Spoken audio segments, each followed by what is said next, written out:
we're still on this step to happiness. Isn't it nice? Constantly talking about happiness. We all want to be happy, but we have to do the work. Sorry, happiness doesn't come out from the blue moon. Happiness come out from cultivation. Okay. So we remember last time we talked about what did we talk about? I better ask you guys. Yeah, you were not here, so you are exempted.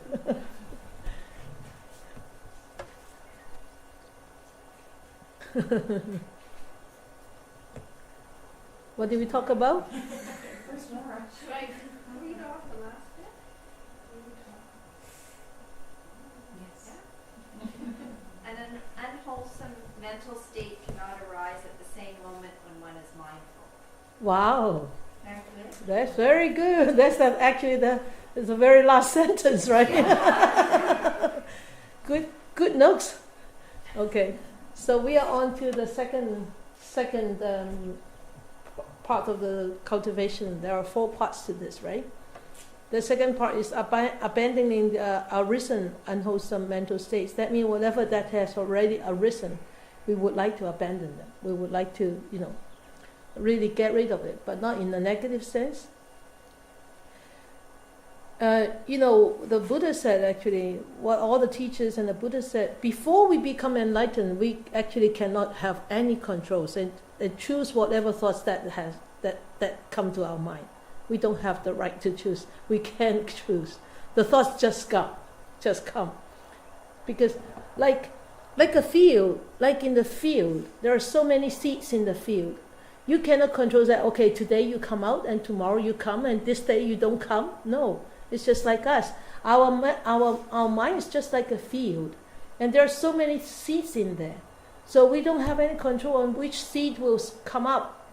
So that means we don't have any control of what thoughts to come up. All right? But we have the control of how to deal with that thought. Okay? So therefore don't feel any guilty or shameful if you start to react to your negativities. But that doesn't give you an excuse to react to your negativities. Right? When you start to react, that means you lost that mindfulness. Because mindfulness, when you lost that mindfulness, then you start to react. When you are mindful, you will actually, at that moment, when we talk about this mindfulness, there's this really faint, wrong perception at the back of our mind that it seems that mindfulness is actually so long. Right? But actually mindfulness is just like this. Like that. So at that each moment of mindfulness, when we are mindful, actually at that moment our mind does not have any negativity. Just that flicker of moment. This is actually even too long already. So each moment is so fast that this really gross mind cannot pick up how long the moment is. But in the back of my mind, when I said mindful, I always think, oh, there's so much mindfulness in there. But it's actually there are thousands or millions of mindfulness in really that little moment. Okay, so we really need to make that clear. Okay, so the Buddha said, herein the disciple rouses his will to overcome the evil, unwholesome states. That evil is not the right word. The unskillful, unwholesome states that have already arisen. So if you become aware that there is actually unwholesome states which have already arisen, what do? We make effort. He makes effort, and he stirs up his energy. He makes effort. That means he becomes aware. Okay, there is this negativity. He stirs up his energy. Okay, what am I going to do? So I'm going to tell you what you can do later on. But this is what the Buddha said. And he makes effort. He stirs up his energy. It's just like you beat up the egg to make the foam so that your cake will rise better. Right? So he stirs up that energy and he exerts his mind and strives. He exerts his mind in that very moment, using that kind of energy to deal with that kind of negativity. And the very important word is actually he strives on. So that mindfulness is continuous. It's not just like boom, gone. Right? But a lot of time our mindfulness is, come, boom, gone. Then we start to we start to react, right? And we forget. But when you notice that you can actually remember to be mindful, you take a deep breath. I have reacted. I'm reacting. That's a wonderful moment. That's a beautiful moment. That's what we need to do, is to strive on to get more of those moments. Okay? So don't blame yourself. Don't feel guilty. Don't feel shameful. Oh, darn, I reacted again. Don't feel, but don't let that become an excuse for you not to improve yourself, to change yourself. So when one responds to hindrances, it depends on how entrenched that hindrance is. Sometimes the hindrance is not very, very entrenched, like very entangled.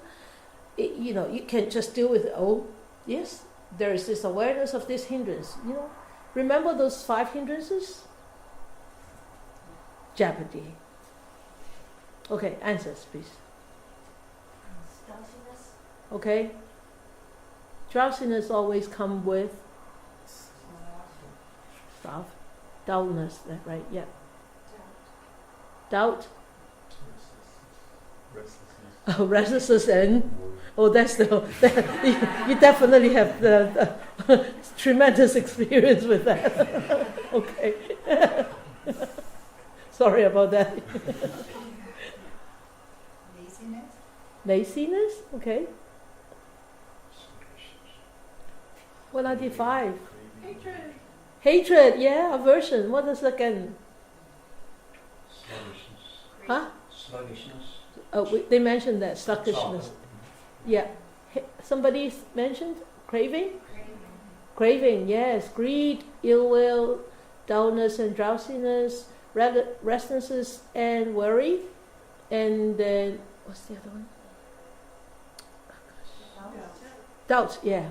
Doubt, sorry. So when any of these hindrances arise, how fast it disappears actually depends on how entrenched it is, and whether we are able to catch it right when it arises. When it just arises, it's not very powerful. I think through your meditation experience, you should actually notice this already. When any negativity arises, it's not very powerful. But what makes it powerful? Huh? Yeah, you rolling in it, right? It's just like a roller coaster. You keep rolling in it. You just keep thinking and going, thinking and feeding. It's just like a snowball.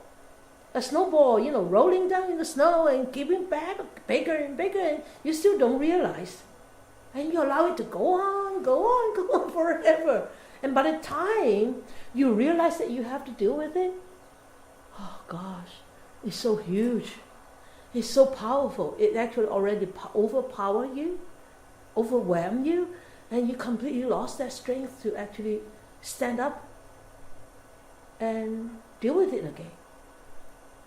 That's why some people during meditation, they feel so tired. Why would they feel so tired? Because they allow this negativity, this unwholesome thought to arise, and allows it to take over. And so you're burning off all that energy. The whole body, the whole mind, all the energy is gone into feeding that snowball. And what did you get at the end of the day? Nothing. You don't replenish your body. I was very tired just now. When I was meditating, I said, oh, so heavy. Oh, so heavy and so much pain in my body. So much pain in my shoulder, so much pain in my neck. Oh, so heavy. I said, come on. You're not complaining to the happiness, that pain. You're complaining to the pain. I said, okay, you are a meditation teacher and you complain to the pain. And I started feeling that pain a little bit more and more. I'm a human being. I'm tired. I just don't go. I don't want to do anything. I observed and observed, and then that mind really started to calm down so much. And by the time I look at the clock, it was already 20 to 7. And it's just, I feel so much more energetic now because I didn't feed into that reactive mind. So what I said tonight, I think is actually very nice. What I said tonight in the meditation thing is actually a great reminder to myself is, you notice what is happening to you, and you notice what is happening in you, and you notice what is happening from you. That is true mindfulness. Doesn't matter what kind of technique you are using. That's all you want to know. Through any technique, you want to understand that thing right there at that moment. So maybe you could sort of like take a back step and then start looking at it. You're actually helping yourself to settle down, helping yourself to heal, helping yourself to correct and change. Oh, such wonderful gift that we have, this mindfulness thing.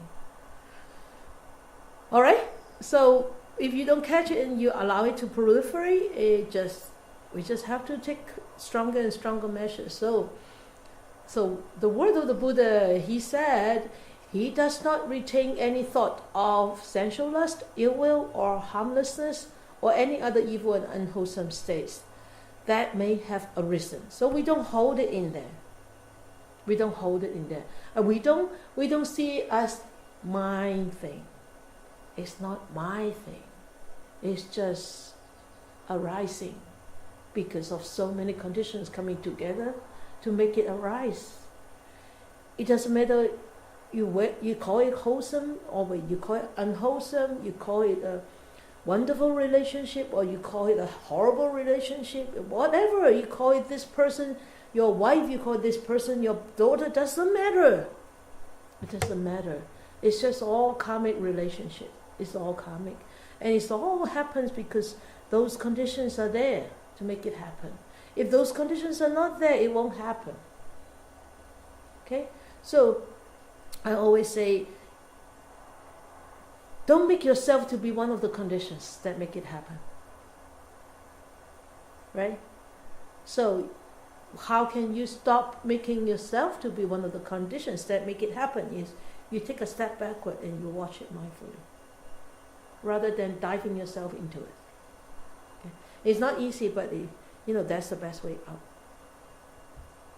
And he said he abandons them, he dispels them, he destroys them, and he causes them to disappear.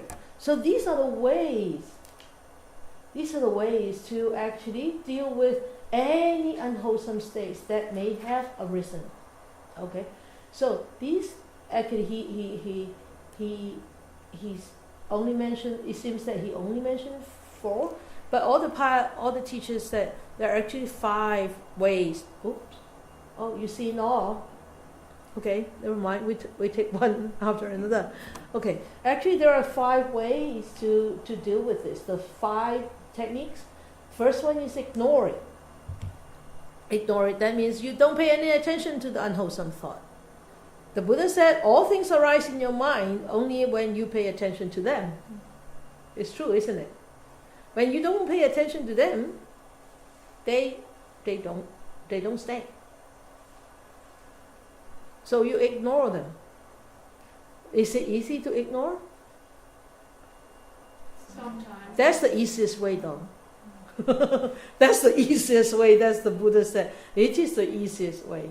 We look at these 5 steps. It's actually one step. One step is actually getting more and more difficult. You think that suppression is difficult? This is actually very difficult. Suppressing that mental thoughts is actually very difficult. Ignoring it is easier. I remember last week we went to your class, Laurie, Remember that little girl said, "Oh, I don't like the sound. I just shut my ears." That's ignoring it, right? I just shut my eyes. That's ignoring it. Okay, so you have something to say, Laurie? Well, I seem to remember something last week about you saying, or maybe it wasn't last week, about suppressing things is maybe not a good thing. Yeah, it is not a good thing. But if you have tried all these things and it doesn't work, and the only thing that you can not allow this snowball to roll on is to suppress it, is to stop it rolling. So you have to use the force to stop it rolling. Okay, that's what it means by suppression, right? Okay, so and the second thing is deliberate diversion of attention. So we intentionally turning our attention away from the unwholesome thoughts, and it does shut down the attention. That is, required or asked by your unwholesome thought at that time. Okay, because at that time the unwholesome thought would draw a lot of your attention. Then if you sort of deliberately divert that attention away from the unwholesome thought, you are not actually feeding it. So how can you divert the attention? You do something else. You can go to what? You go work in the garden. Yes, that's the best thing. One of the best things. Some people go shopping. Shopping. That too. You do that too. I remember your 10 days meditation course. Yeah, I remember. It's called therapy shopping. Yeah, therapy shopping. Oh, wow. What a beautiful name given to some excuse, right? And some people go into eating. Some people go into alcohol. Some people go into drugs. So it depends on what draws that person. And they think that is a good diversion, going into drugs, going into alcohol. It is not. Actually, it will cause more problems, right? So that deliberate diversion of attention is the second step that you can take. So, and then the third one is to replacing the hindrances with its opposite. I need to talk a little bit more detail on this, so I'll go into the next slide to talk about this. So let us wait until the next slide to talk about this. Replacing the hindrances with its opposite, okay? And then we go to the fourth one, the confrontation to the thoughts. So you actually look at the thoughts face to face. Okay, what thoughts have I got? At that time, in here, actually you need a very strong mind. A very strong mind. Okay, you confront that unwholesome thought. Okay, what have I got now? Instead of turning away, you just look at it.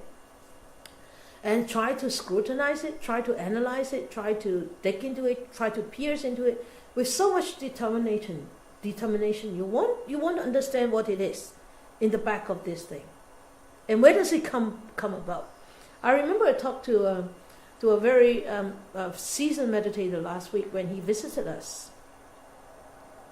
And he mentioned something about he wanted to go and do a long course in his home. He hasn't done a long course, 30-day course before, and he said he wanted to do a long course in his home, without having to go to a meditation center. I said, okay, all right. So you want to do a long course? It's a very good thought. It's wonderful thought, wholesome. But I said, why do you want to do a long course in your home, right? He didn't give me an answer. He just gave me a story, big story, going around here, going around there, and going around here. Oh yeah, your Paul said that. I talked to Paul, and I talked to this person. I talked to everybody, but he didn't give me an answer. I said, come on, come back, listen to me. Why do you want to do a long course at home? Why can't you leave your home? Why? And he started giving me a stories again. I looked at it. Come on, you answer my question. So he's actually evading, he's avoiding telling me the deep reason. So only when you start to really look deep down inside that mind, otherwise you will never be able to understand it. You will never be able to actually rectify the situation. right? Can't you just reason with those thoughts? And change those thoughts to more enlightened thoughts? Yeah, yes, of course you can reason. Of course, in here, when you confront it, you find out the reasons why it is there, then you start to reason it. You say, hey, come on, this is not really proper. Talking to that part of your mind that's thinking those thoughts. Yeah, this is and really unwholesome. With it until that part of your mind changes its mind. Yeah, very good. That's the way it is. But sometimes it's so difficult to reason with it, right? Until you really understand what is really deep down. Otherwise, when you keep reasoning, it keeps fighting you. Because you haven't dug down it deep enough to understand what's the core reason behind it. And if you didn't go deep enough, no matter what kind of reasons you give to it, it always finds something to actually tell you that you're not right. Sorry, I can't accept your reason, right?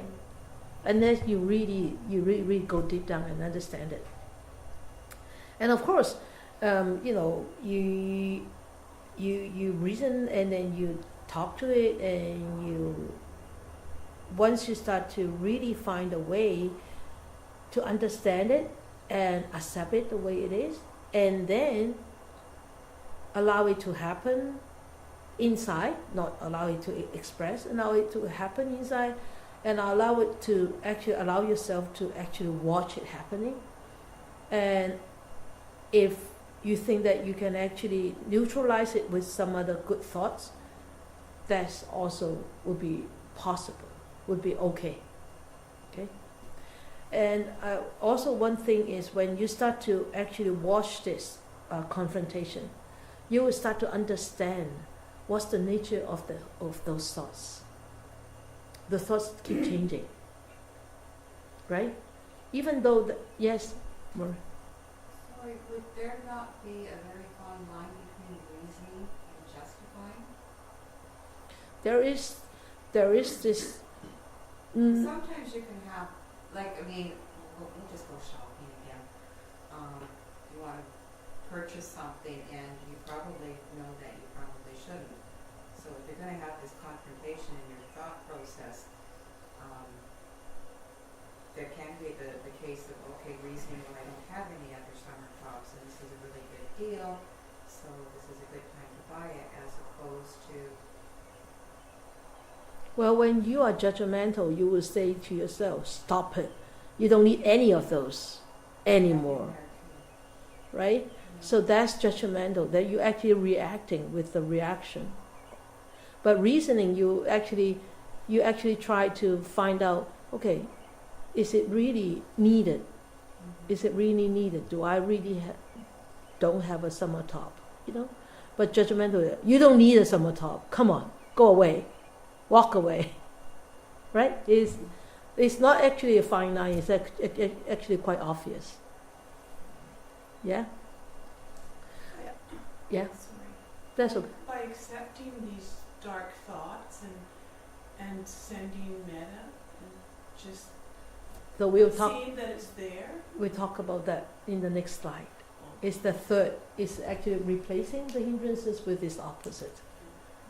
You're right. Okay. But I want to finish with this one, confrontation to the thoughts. Is when you confront the thoughts, and if you really start to confront and really start and watch, and you notice those thoughts actually come and go. They change it. They change. And when you start to understand that they change, or you start to notice that it changes, remember that's the nature of all things. And if you start to remember that law, that wisdom would come up. It's why am I so stubbornly attached to this thought? Can I just stand back a little and let it happen? Because it's all anicca. It's all impermanent, right? You also start developing sensations in your body when you're staying with those thoughts. Yes. And if we focus on the Sensation. sensations, it kind of Yes. as well. Yes, yes, yes. There's one very good technique of doing that too, the sensation part.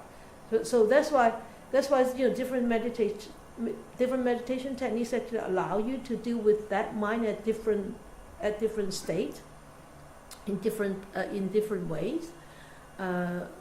So like anger, when you go back and you observe that okay, you see this very strong bodily sensations happening and coming and going, right?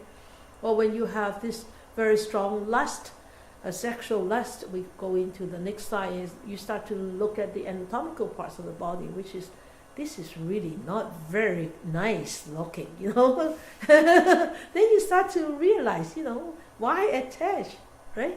So we go into that. So when you confrontation to the thoughts, of course, all these techniques can be used concurrently, right? Concurrently, except the first one, when you ignore it, then you don't need to do any other of these four, right? When you ignore it, but these four can be work concurrently together, to help you to overcome this.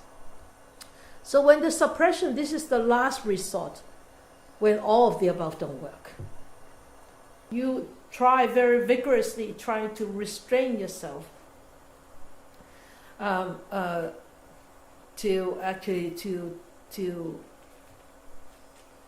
pay any attention to this unwholesome thought. It's just like a wrestler, that when they fight, the heavier one, the stronger one actually, throw himself down onto the other partner and then hold him down with all his bodily weight and will, just so that for 3 seconds, 1, 2, 3, then it's gone. He wins, right? That's how you quit smoking. Oh really? I haven't smoked, so I don't know how to quit smoking. Is that right? I smoked for 30 years, and you had to use that last step. Oh really? Yes. That's how you quit smoking? 1, 2, 3? No. It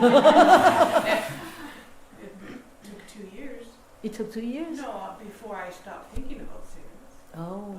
But you had to keep doing something else and suppressing those thoughts for cigarettes. Right? I remember one of my friends, she used to come to meditate with us. How she quit smoking is one day she got up and looked at that cigarette packet. She got so much anger towards that cigarette packet. She dumped it into the washroom, she thrust it off and said, I don't want to see you anymore in this lifetime. Good for her. Good for her, she stopped. Right there. 30 years of smoking. I smoked 20 30 years. 28 or to 30, yeah. Yeah. You smoked 30 years. At 30 years, and I quit cold turkey. Wow. Could I ask a question?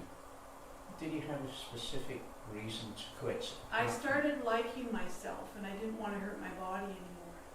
That's very good. Yeah, that's love towards oneself is so important.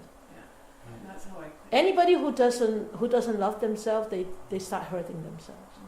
I quit for Catherine's sake, my daughter.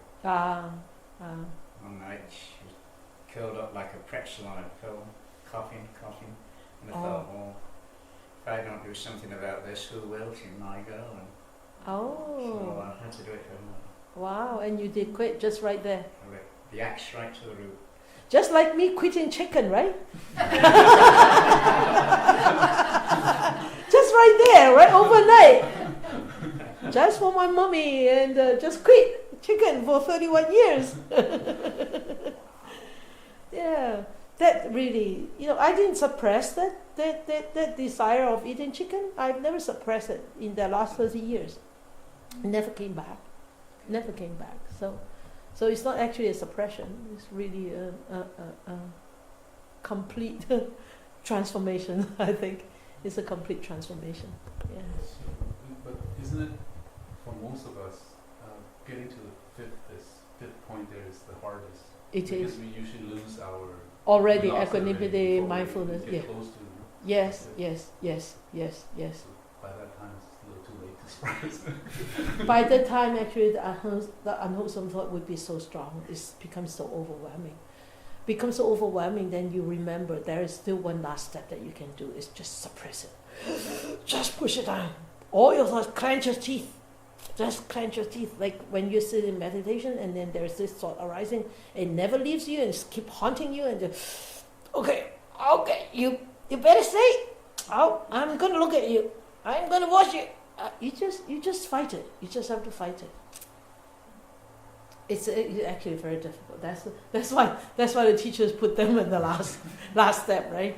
We think it is the first step. No, it actually is the last step. Yeah. So okay. So we look at the third one, is replacing the hindrances with its opposite. This is the third technique that we can use, is expel the defiled thought with its opposites. That means replacing unwholesome thought with a wholesome thought. And the Buddha actually talk about that in a simile. He said, like a rotten pillar in a house.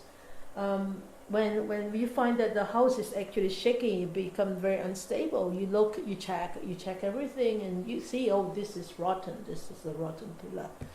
And you don't have to take the whole house down. You don't have to remove the whole house. You just have to take that pillar down and replace it with a new one. That's what he advises us to do, is to replace this unwholesome thought with a wholesome thought. So he said, for each of these hindrances, there is actually a specific antidote. Okay, and when we are aware that, we try to put that into perspective. Okay, when we are aware of what kind of unwholesome thought that we have, then we try to put that into perspective and allow this other thought to arise, and allow these other thoughts to come in to our mind at that time to actually, neutralize this unwholesome thought.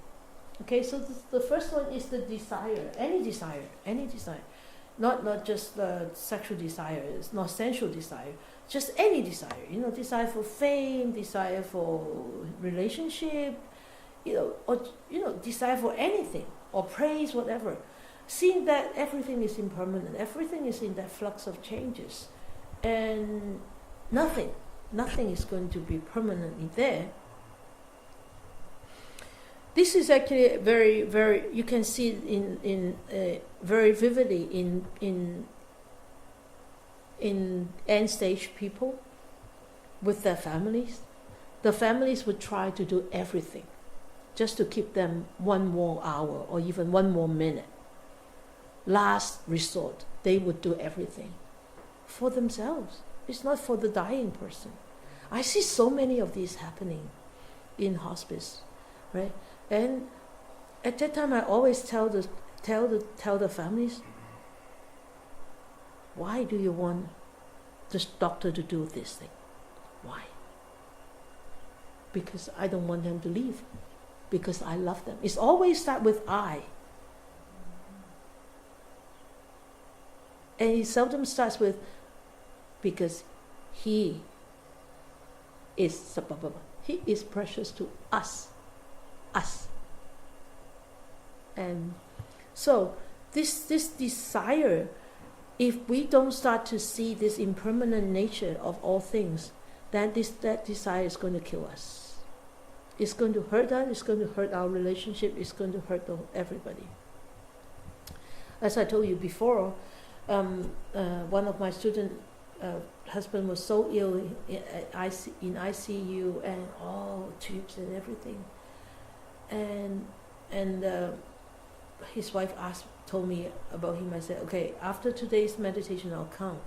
So there was one day meditation. I went out and I looked at him. To me, he's already dead.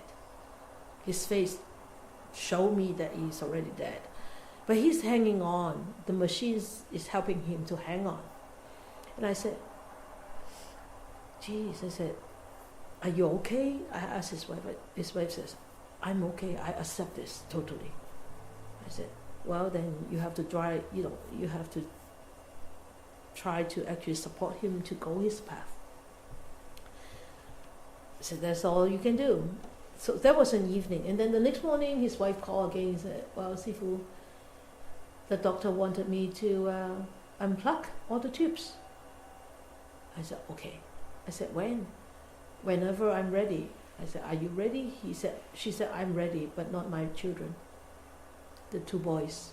They are in their late 20s, 30s. I said, okay. I said, what do you want me to do? She said, if you could come. Of course they know because I live so far away from Vancouver. If you could come. I said, sure, I will come. And so I went. I went right in the morning. It was like 11 something in the morning. I saw him, so dead. And I saw the two boys and I said to the wife, I said, so have the boys accepted? She said, no. They still wanted the doctor to do a spinal fluid last night, like taking, spinal fluid. I said, really? And they still wanted the doctor to see why he's so bloated, the abdomen, why he's so bloated, to do an ultrasound on the abdomen. I said, okay, so I need to talk to them. So I took the boys out. I said, let us go and have a coffee. At that time, I still can't have coffee. Now I can't anymore. We sat down with a cup of coffee. I said, so you know what's happening with your dad? And the older boy said, yes, I know. I said, how long do you think that he's going to last? You know what the older boy said? I think he's already gone. I said, wow, good for you. Then I talked to the younger boy and said, so what do you think? He said, no, I can't accept that. No, he's not gone. He's still here. Then I talked to him. I said, so why do you think that he's still here? What is in your mind? He said, I don't want him to go. I still have a lot of things to talk to him about. We still wanted to go on trips. We still wanted to do all this, all that. I said, but did you see how he is now? He said, yes, I know.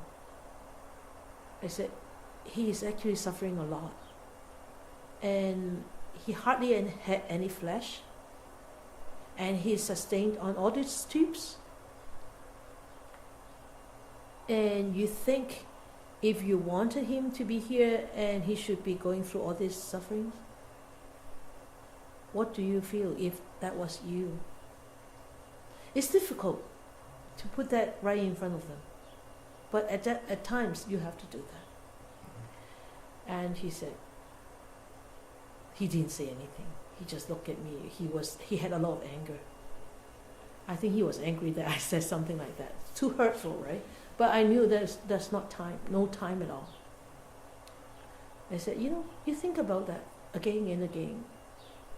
That is your dad's life, it's not your life. And you have your own life to deal with, and he has his own life to deal with. That's it. We are all independent entities, but we all have relationship with each other. And he just looked at me. I said, that's all I have to say. I said, but I recommend you guys to do a life review with your father when there is nobody around. Just the four of you. Your mom, you and your brothers and your sister-in-law. Just do a life review, like sitting by the ICU sick bed and just talk about the happy things in the past, not the sad thing.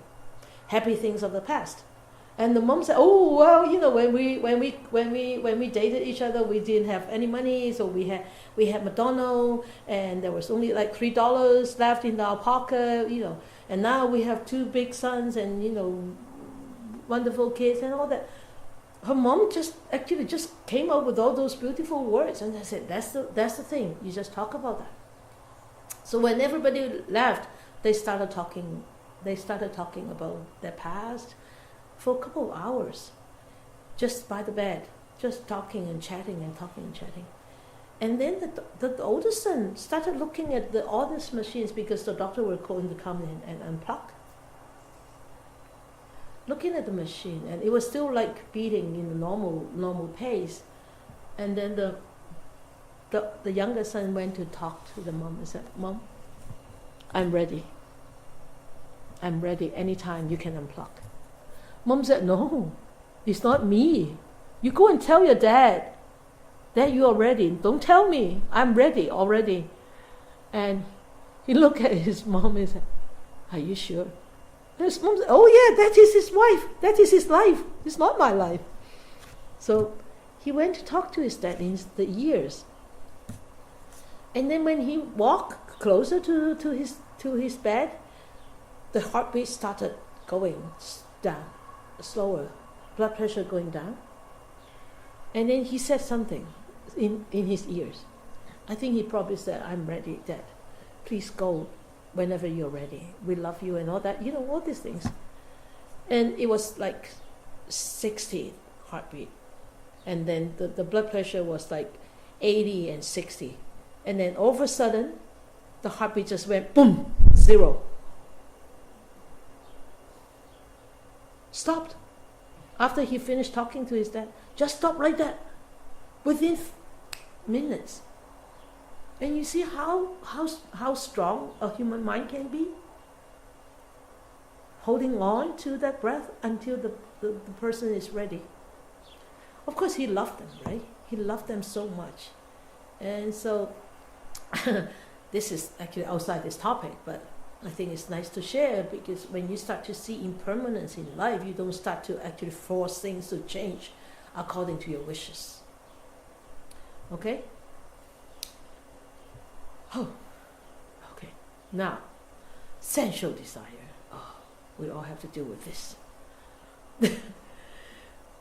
But Buddha actually gave us a very good meditative technique to deal with this sensual desire, is the unattractive nature of the body, all these anatomical parts, and you start looking at it. Oh, look at all this urine, look at all this blood, look at all this phlegm, and look at all this, whatever, and you look at all these bones, and it's not nice. These are not really pleasant things. You don't need to have consistently and permanently try to entertain it. What we are, all these sensual pleasures, because look at the eyes and the ears and everything. It's just that we pick up all this stimuli and going there. Actually, we are pleasing this body to have this wonderful sensation. Wonderful sensation. And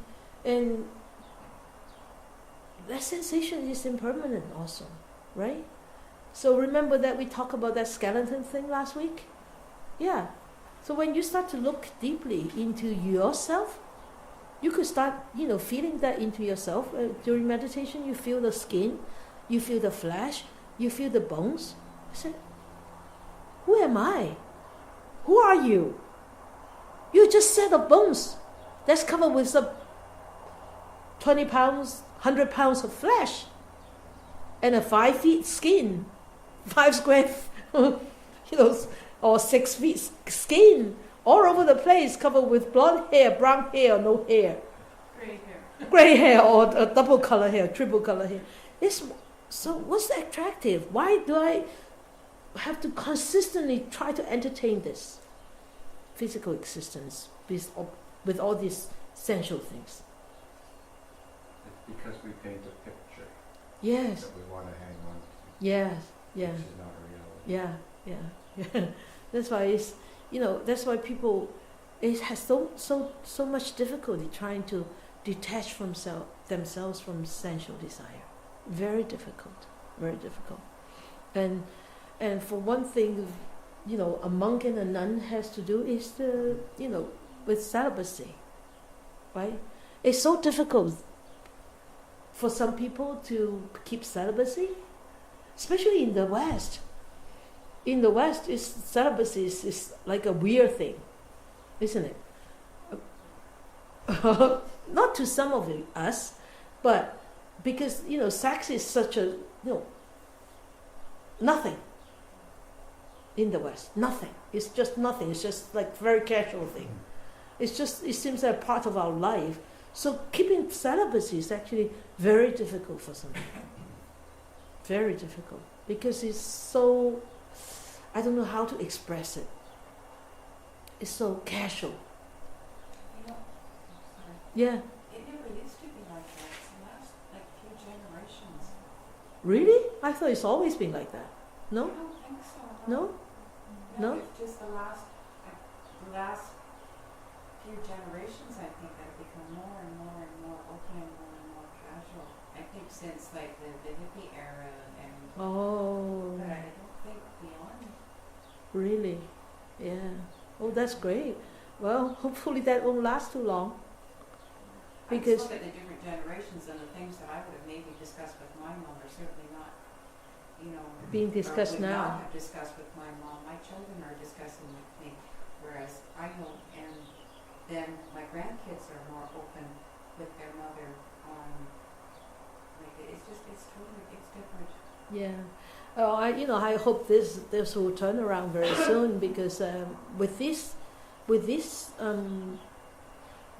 really strong attachment to this sensual desire is going to bring about so much difficulties in societies. In societies, in families.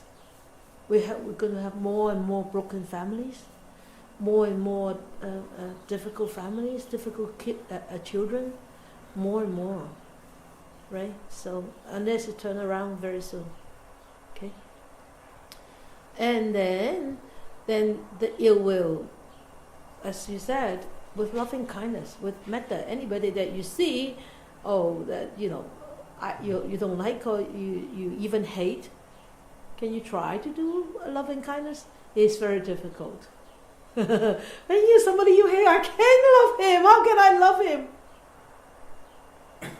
But if you start to sort of putting that notion of I cannot love my enemy down and try to do it, then it completely turn around. It could be a completely turnaround. I did that to my. It's just another side of the coin. It is. You think you don't like someone, but they're just, It's just someone. Someone is actually. It's just the reflection of yourself. Exactly. Also. When we start to radiate with a lot of loving kindness, the whole area around us would be filled with so much joy and peacefulness. Okay, so dullness and drowsiness. So how can you deal with this dullness and drowsiness? Have a nap. Huh? Have a nap. Have a nap. That's good. I did have a nap today.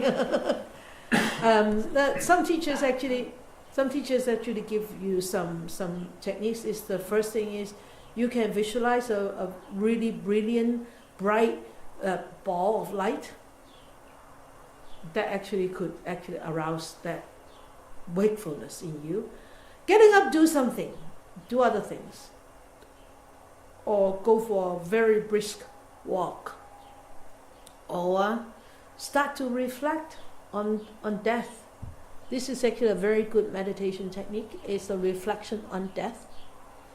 Why? Because this could be your last breath. And what happens if you end your life in that dullness and drowsiness? Where will you be? You will be in darkness. So then don't have a nap. I'm so The French have an expression, SAD. SAD? It's a death of the spirit. Oh, death of the spirit. Okay. Death of a spirit. DAS. Death of. Okay. So, reflection on death could actually help you to overcome this dullness and drowsiness a lot. And you always think, oh, this could be my last breath. If it is not, and you start breathing again, then this is at least one breath closer to death. Isn't it true? It is true. Every breath is, yes. I think that might be good philosophy for life. Yeah. Like a reflection on death, because then your life is more precious. Exactly. It's actually not just a philosophy, it's like practical It's a real practical practice for how to live one life. Yeah. Is, just to treasure that life, that moment of life. So when, sometimes I counsel some people who wanted to kill themselves or hurt themselves. I said, what is the most precious in your life? And they would say, something. I said, okay, if you want to kill yourself, where does that go? You don't hold on to any of those precious things anymore, right? Then I will lead them back to the breath. I said, try to stop breathing. I said, hold the breath as long as you can until they need to gasp for air. I said, okay, when you're gasping for air, that means you wanted to fight for life. Otherwise, you can just keep holding your breath and kill yourself right in front of me. Why don't you? Well, you want to kill yourself, right? Kill yourself right in front of me. I'll send you metta. So it's reflection on death is actually a very, very good practice, so that you treasure everything. Yes. And or simply just make a firm determination that I'm going to strive on, and stand up and meditate right there.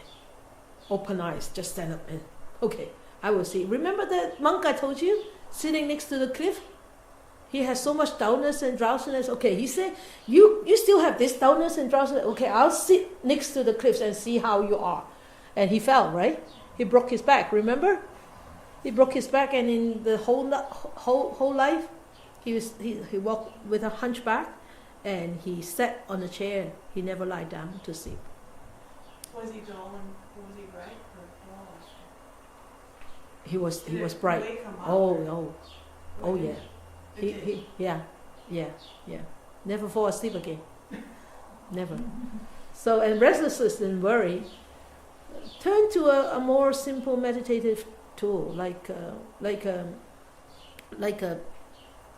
feeling the in breath or feeling the out breath, of just feeling the breath. Don't go to the too complicated meditation technique, okay? Or just put your attention to to a part of the body that you can actually feel that you get grounded. Sometimes it could be the soles of the feet. Sometimes it could be the top of the head. You can actually put that attention over there so that you get yourself grounded and you don't worry anymore. And remember, worrying that means you have lost that awareness to the present moment. You start worrying, okay? And then with doubt, we reason, we explore, and we try to understand the teachings and one experience, and then we start to ask questions and give answers ourselves. Okay? So, for example, if you see somebody, you're angry with somebody, what do we do? Okay, you try to ignore it, like Kwok said. Ignore him, walk away. If it doesn't work, it keeps coming back over and over again, even though he's disappeared completely from your out of sight, out of mind. And when you meditate, it keeps coming, haunting you and all that. You can't do it. You can quiet down your mind. You can meditate. You can't do anything. You keep hearing it. You keep seeing it.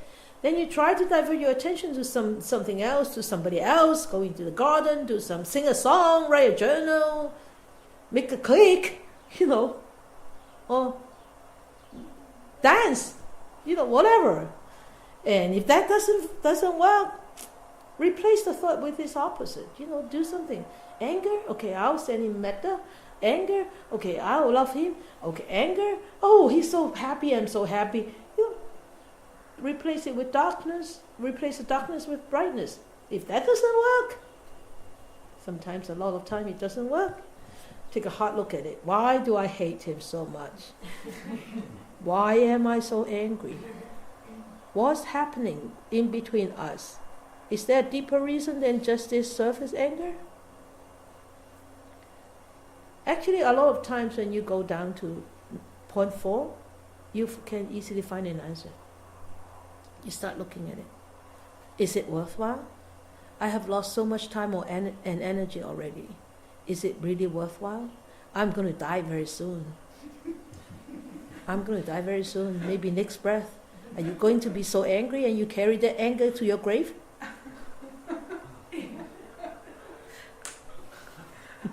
We won't forget now. Yeah. So, and if you still have that anger, sorry, last of all, if you still haven't won, then crush it with all your efforts. Okay, oh my God, angry. Deep breath, anger. Okay, anger. So you start to wrestle with it and try to win it, like a strong man crushing onto a weak man. That's what the Buddha said. Like a strong man crushing onto a weak man. He said, I was wondering, can you just release it to the universe? how? Screaming on your head out? No, it's just energy. If you can be so clear-headed, you won't need all these 5 steps. Right? You know, like that. That's so easy, right? So easy. He said, let my blood dry up and let the flesh of my body wither away and let my body be reduced to a skeleton. And I will not give up on my meditation seat without attaining enlightenment. Ooh, you have to have that kind of determination to fight your own calamities, right? It's really not easy. Don't let this unwholesome thought taking over our mind because it's going to plant so many unwholesome seeds in that field, and in the future you will have a very unhappy life. And right here you are already unhappy here, unhappy thereafter. Nobody can help you, sorry.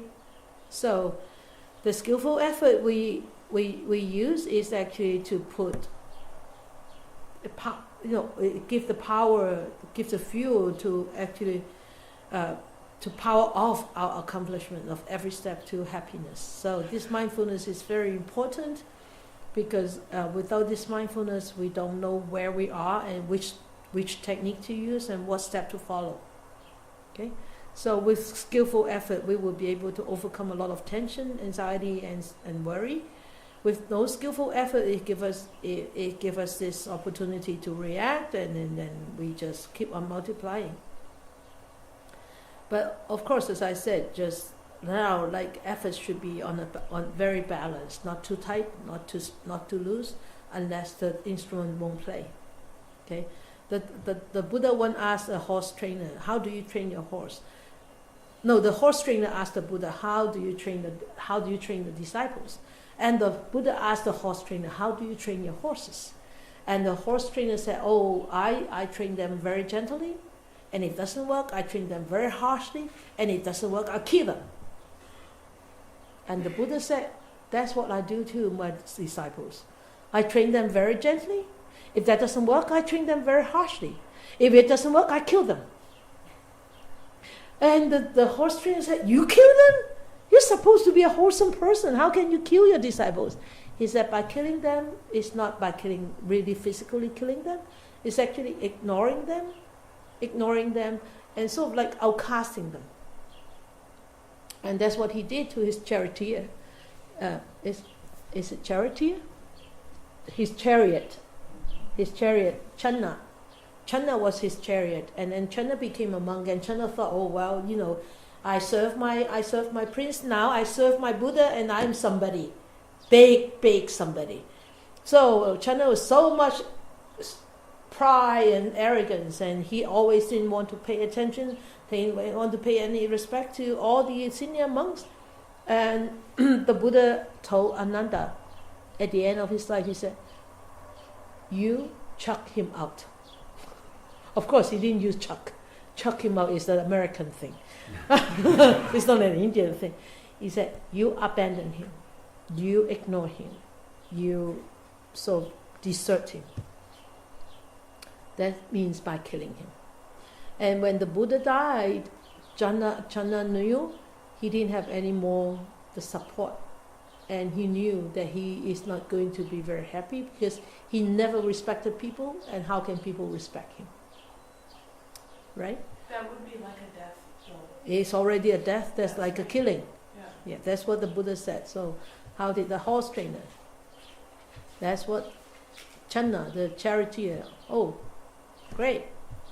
So as we develop in mindfulness, we realize that negative states of the mind, and it not only distorts our life, it not only destroys our life, it also make us and ourselves and our friends, our families so miserable and painful, right here and in the future. But we know that the mind keeps going back to the old reactive pattern, and we can be easily trapped in this. That's why we always end up in this samsara, going round in circles, life and death, life and death. But with proper effort and correct effort at the right time, we are able to polish little bit at each time. So mindfulness is the word. That's why it's the one of the steps. Great step of, to happiness is to be mindful. All right? Did Channa ever get another chance, or once you're killed, are you killed forever? Well, next life he probably get another chance. Oh. Yeah. Yeah, he didn't go on anymore. But next life maybe. If he could remember and if he correct that lifetime. Would he know that he was on the, would he know that he was... He knew after the Buddha died.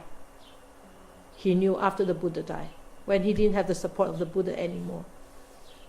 So he knew that he is going to be a very unhappy person. But there was no story about him afterwards, how he was afterwards. So I couldn't make up any story. Okay? So, yes, Mali? When we listen to a Dharma talk, we are completely engaged in the discussion of what you're saying. So would that be considered mindful Yes. practice? Yes, yes. So it's about 1 hour of Mindfulness, practice. yeah. But you see some people listening, but they don't listen. Their mind is somewhere else. If you are completely engaged, that's mindfulness at that present moment. It's listen to a Dharma talk. When you chop your vegetables, if you are very mindful and chopping, and you know all this, what's happening with yourself, you know which thought coming in, which thought going out, that is mindfulness already. Yeah. Any job that you're doing at that moment, you're completely into it, and also you completely tune into your own mind, to your own body. Then you're mindfulness. Yeah, you're not separate out. Yeah. That's mindfulness.